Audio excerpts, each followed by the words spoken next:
Bonjour et bienvenue à la capsule de la première partie du chapitre 16 du module 5. Je vous rappelle qu'on est dans le module 5 et on suit les sections du manuel Quantum Physique de Chenelière. Donc le module 5, l'énergie et ses transformations.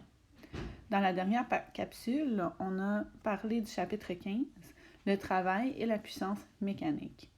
Aujourd'hui, on aborde le chapitre 16, l'énergie mécanique. On va le faire en deux parties, en deux capsules. Et on va terminer l'année avec la matière du chapitre 17, l'énergie potentielle élastique. Dans le chapitre 16, l'énergie mécanique, il y a 4 parties. L'énergie cinétique, le théorème de l'énergie cinétique, l'énergie potentielle gravitationnelle et la conservation de l'énergie mécanique.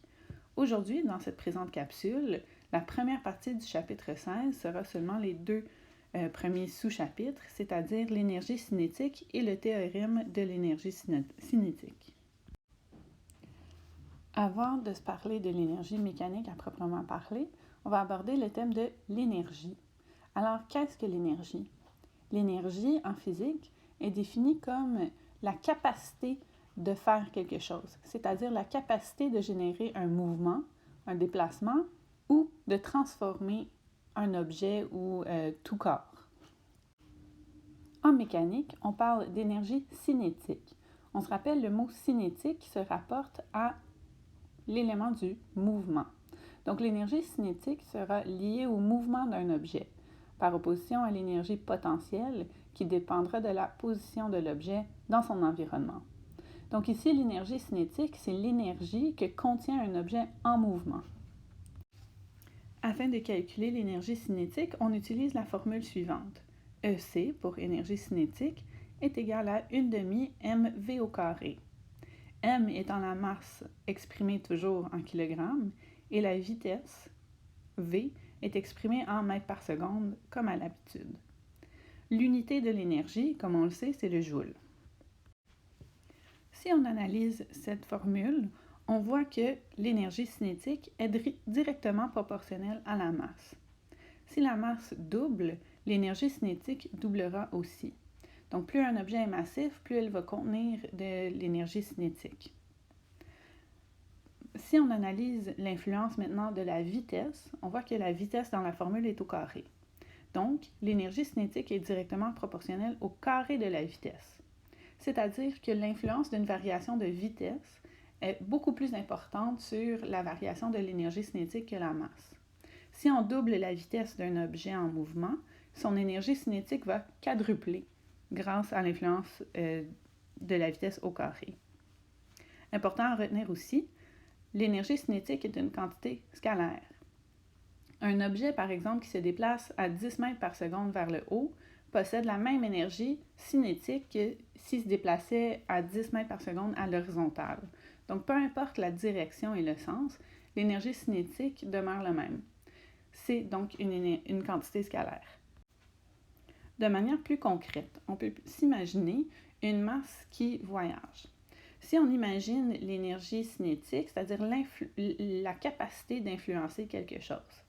Si on a un objet, une balle de 5 grammes par exemple, qui voyage à 10 mètres par seconde, et on la reçoit dans le visage, ça risque de faire assez mal. Mais si on a une autre balle quelconque qui a une masse beaucoup plus importante, de 5 kg, et elle voyage à la même vitesse, 10 mètres par seconde, et on la reçoit au visage, je pense qu'on peut s'imaginer que l'influence, la transformation de notre visage sera beaucoup plus importante que la plus petite balle. Donc, d'un point de vue intuitif, on le sait que si un objet est plus massif ou s'il voyage à une vitesse plus grande, son énergie contenue, la capacité d'influencer quelque chose est beaucoup plus grande. On peut faire ce premier exemple ensemble afin de se pratiquer à utiliser la formule. L'exemple. Quelle est l'énergie cinétique d'une voiture de 1200 kg qui roule à une vitesse de 100 km/h? Donc ici, on a la masse de notre qui est de 1200 kg.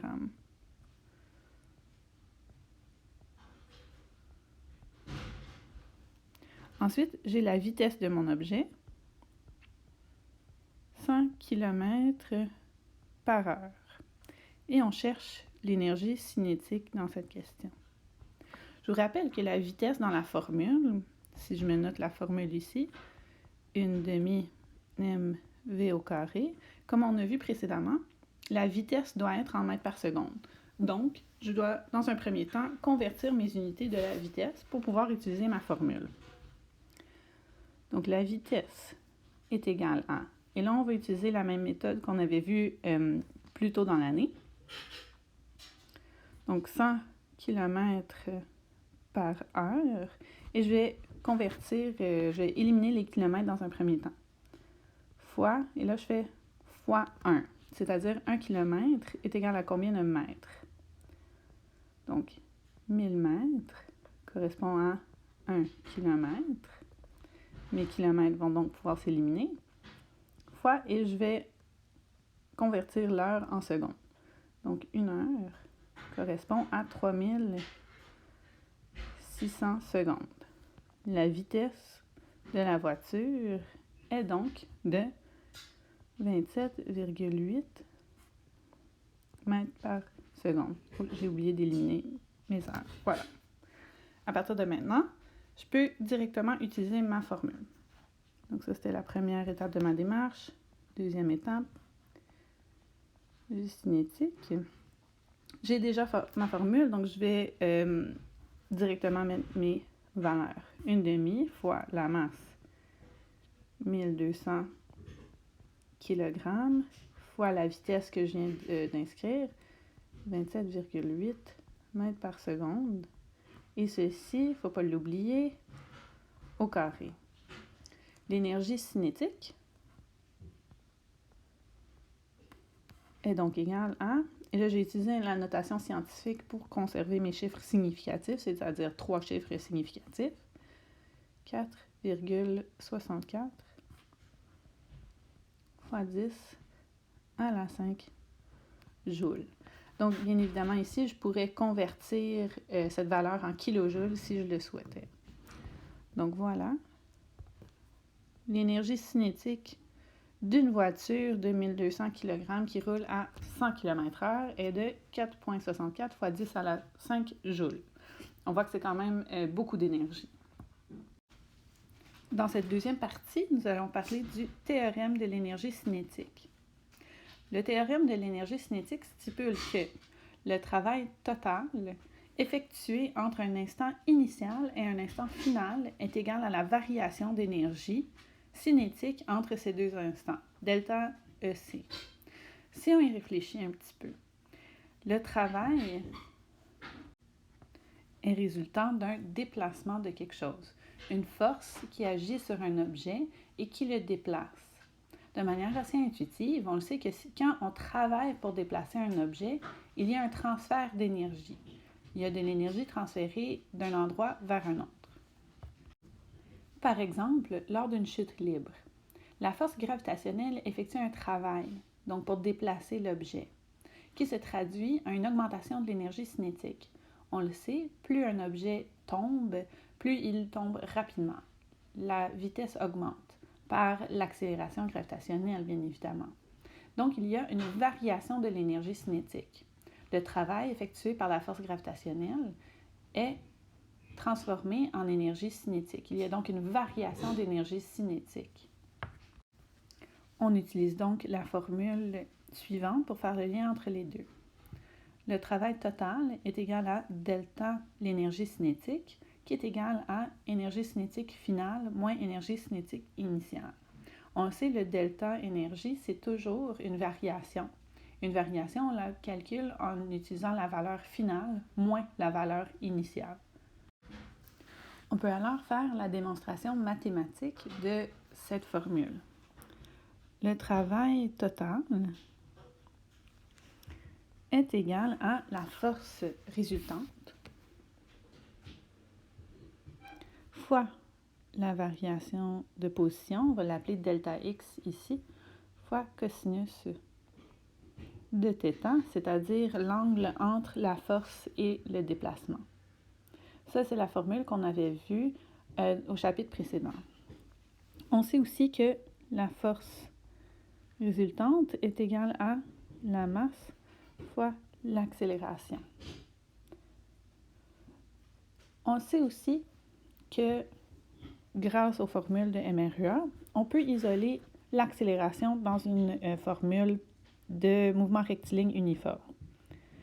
On sélectionne l'équation, je crois que c'était l'équation 4 dans nos formules de mouvement rectiligne uniforme. Donc la vitesse finale au carré est égale à la vitesse initiale au carré plus 2 fois l'accélération fois la variation de position. On peut maintenant isoler l'accélération. L'accélération est égale à la vitesse finale au carré moins la vitesse initiale au carré divisé par 2 fois delta x.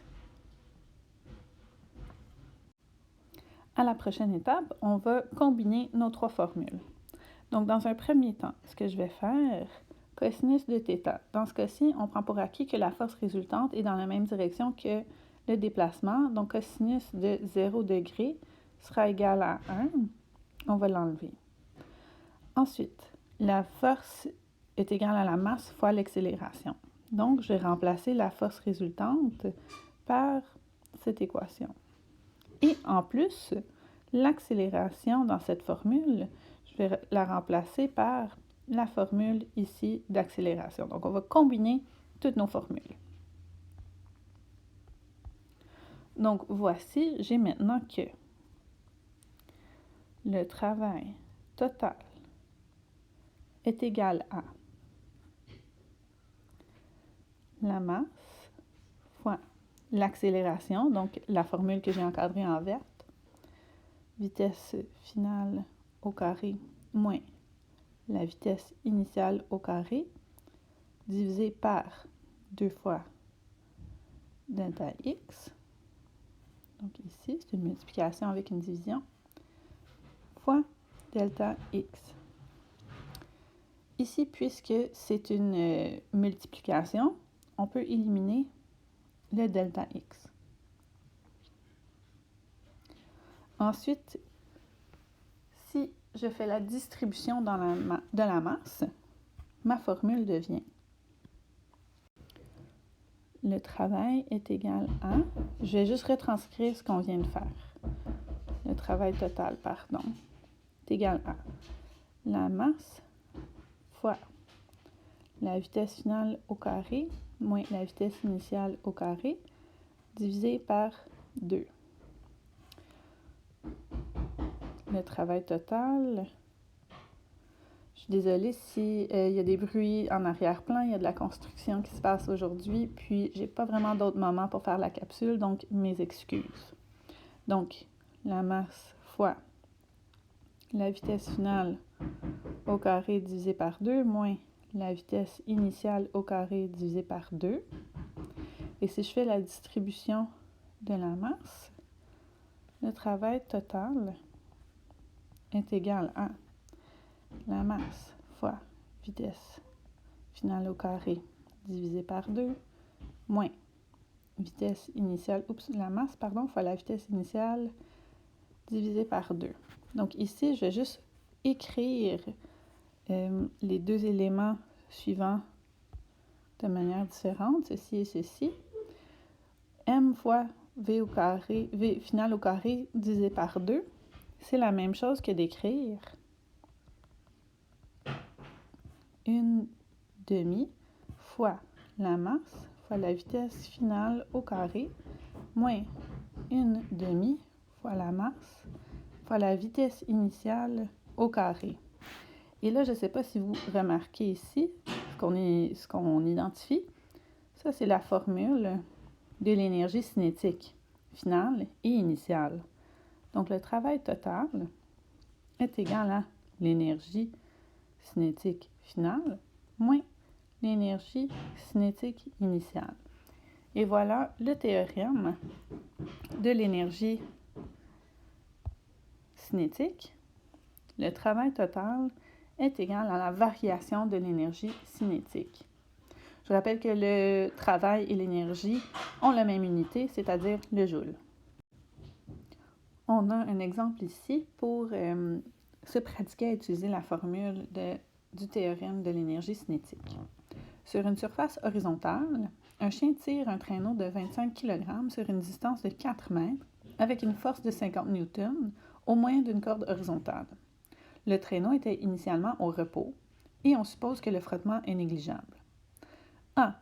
Quel est le travail total effectué? Et B. Quelle est la vitesse finale du traîneau? Donc, pour le A, on va utiliser la formule qu'on connaît du travail. Travail total est égal à la force résultante fois delta x, ici je vais l'appeler delta x, puisque c'est à l'horizontale, fois cosinus de θ. On dit dans la question que la corde est horizontale et que le déplacement est sur une surface horizontale. Donc, θ est égal à 0 degré, cosinus de θ est donc égal à 0. Le déplacement est de 4 mètres et on dit que la force de 50 newtons, c'est celle qui contribue au mouvement. Évidemment, il y a d'autres forces qui sont appliquées sur le traîneau. Il y a la force gravitationnelle et la force normale.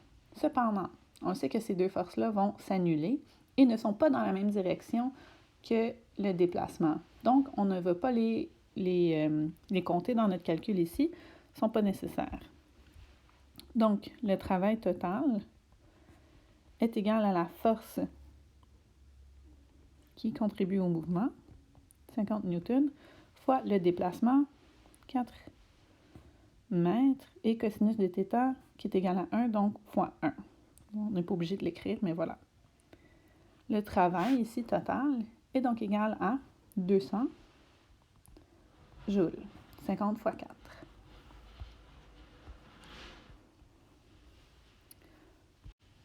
Ensuite, pour le B, quelle est la vitesse finale du traîneau? On va utiliser le théorème de l'énergie cinétique. On nous dit le traîneau était initialement au repos.